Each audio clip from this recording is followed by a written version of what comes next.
Wakil Presiden Kiai Haji Ma'ruf Amin pernah dijuluki sebagai King of Silent karena jarang sekali memberikan pernyataan publik mengenai isu-isu yang sedang hangat di tengah-tengah masyarakat. Kedudukan Jokowi sebagai presiden dirasa sangat menonjol dan dominan sehingga publik menilai Pak Wapres hanya jadi pajangan saja. Tapi arah angin kini mulai berubah. Nurani keulamaan Kiai Ma'ruf Amin mulai bersuara dan dalam beberapa hal terlihat berbeda pendapat dengan Presiden Jokowi. Demokrasi yang mengalami kemerosotan sejak drama-drama politik tuna adab dipertontonkan di hadapan publik dengan tanpa rasa malu lagi, Kiai Ma'ruf pun turun gelanggang. Secara struktural, seorang wakil presiden berada di bawah presiden. Tapi sebagai guru bangsa dan tokoh ulama, Kiai Ma'ruf memiliki tanggung jawab moral untuk mengingatkan bahwa bangsa ini harus dibangun dengan benar, bukan dengan cara memanipulasi konstitusi, mengebiri demokrasi, dan melanggengkan politik dinasti.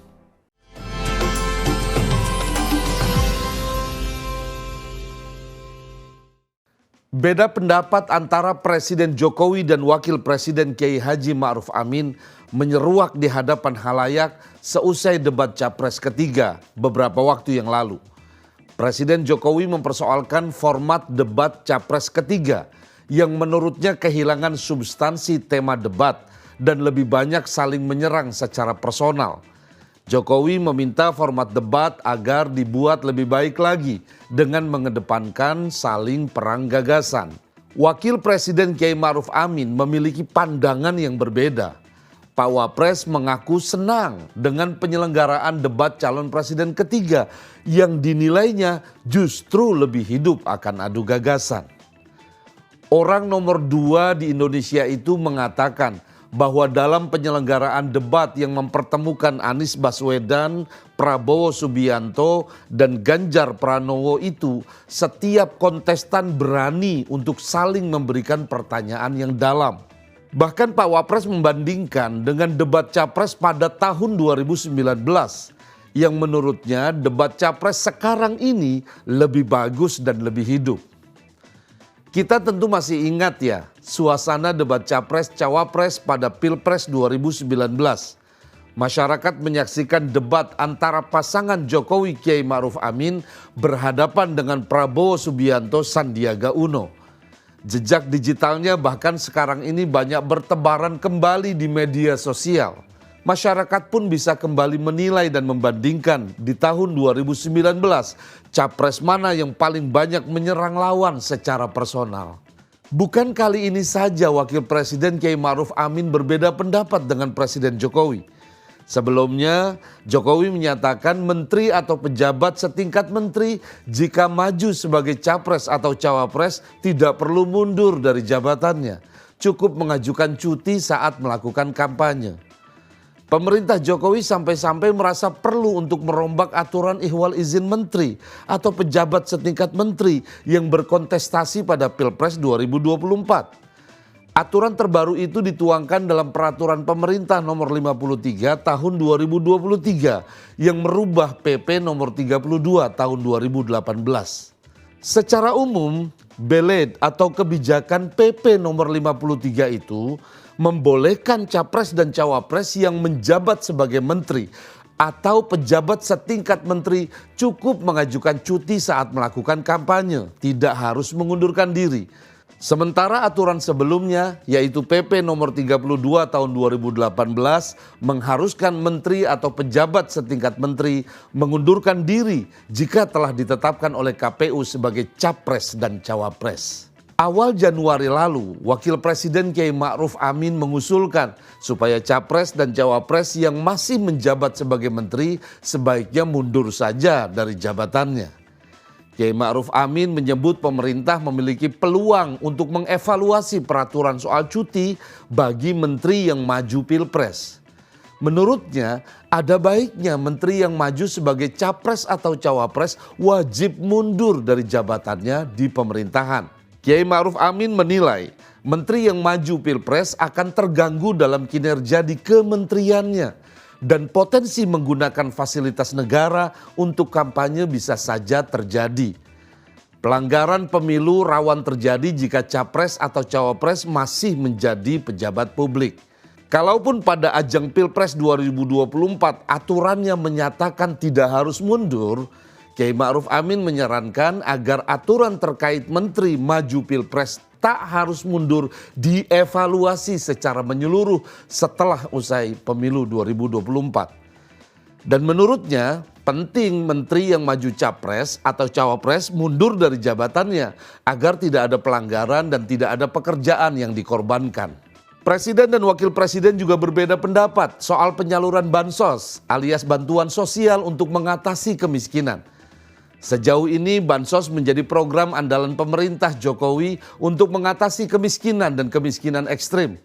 Walaupun sering dikritik banyak pihak bahwa bansos yang digelontorkan Jokowi secara besar-besaran hanyalah bersifat jangka pendek dalam mengatasi kemiskinan yang dalam jangka panjang justru makin melanggengkan kemiskinan. Tetapi pemerintahan Pak Jokowi terlampau percaya diri dengan program karikatif ala bansos ini. Bahkan dengan skema bansos, Pak Jokowi mentargetkan kemiskinan ekstrim turun hingga di angka 0%. Untuk tahun 2024 saja, pemerintahan Jokowi menganggarkan dana 493 triliun untuk kemiskinan dalam era APBN 2024 yang disebut dana perlindungan sosial. Macam-macam bentuknya, ada bantuan sosial atau bansos, kartu sembako, program keluarga harapan, dan sebagainya.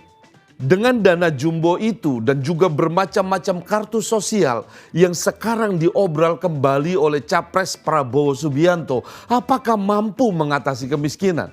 Atau paling tidak bisa menurunkan kemiskinan ekstrim hingga 0%, seperti yang berulang kali disampaikan oleh Jokowi. Itu target ambisius yang kita tahu demi menaikkan citra saja. Menteri PPN atau Kepala Bappenas Suharso Monoarfa sendiri mengakui bahwa pemerintah sulit mengejar target 0% kemiskinan ekstrim pada tahun 2024. Itu target tidak realistis.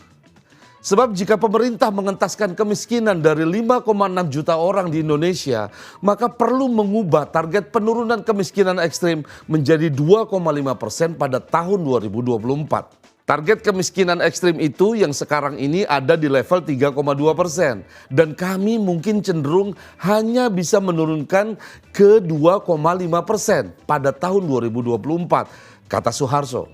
Dengan tegas, Wapres Kiai Ma'ruf Amin mengkritik kebijakan serba bansos ala Jokowi. Ia menilai jumlah penerima bantuan sosial dan pemberian bansos kepada masyarakat miskin seharusnya semakin sedikit, bukan malah terus bertambah. Pemberian bantuan sosial secara terus-menerus menurut Kiai Ma'ruf Amin sama saja dengan melestarikan kemiskinan.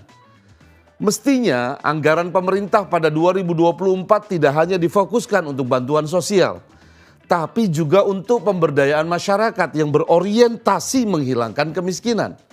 Rakyat tidak harus dijejali bantuan sosial terus-menerus, melainkan diangkat harkat dan martabatnya sebagai manusia yang mandiri dan mampu berkarya. Mendorong bangkit dan tumbuhnya pengusaha UMKM juga tidak kalah penting, sehingga membuka banyak lapangan pekerjaan yang membuat rakyat lebih terhormat. Rakyat yang memiliki martabat mampu bekerja dan berkarya untuk mendapatkan penghasilan layak. Tentu saja rakyat yang berdaya tidak mudah dimanipulasi oleh kepentingan politik.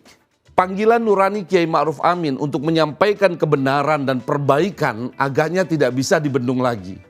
Di sisa masa jabatannya sebagai wakil presiden, Kiai Ma'ruf bersuara lantang menyampaikan pesan kebangsaan bahwa negara ini tidak boleh kembali rapuh. Demokrasi tidak boleh kembali ke titik nol. Dan puncaknya Kiai Ma'ruf Amin mengacungkan salam 3 jari pada acara HUT ke-51 PDI Perjuangan. Seraya mengirimkan pesan bahwa Wapres bukan lagi ban serep. Wapres merasa perlu mengingatkan presiden jika langkahnya keliru. Kiai Ma'ruf bukan lagi king of silence. Selain sebagai wakil presiden, Kiai Ma'ruf adalah ulama yang alim yang memiliki samudra keilmuan dan kebijaksanaan. Dan kini samudra itu mengalirkan air nasihat, untuk menenangkan kegelisahan banyak pihak, mulai dari akademisi, budayawan, mahasiswa, kelompok civil society, pengusaha dan lain-lainnya, bahwa kekuasaan itu ada batasnya. Dan saat memegang kekuasaan tidak selayaknya melacurkan diri demi kepentingan oligarki, seraya mengorbankan moralitas dan etika berbangsa demi melanggengkan secuil kekuasaan dinasti. Inilah asa saya, asa Ayah NH.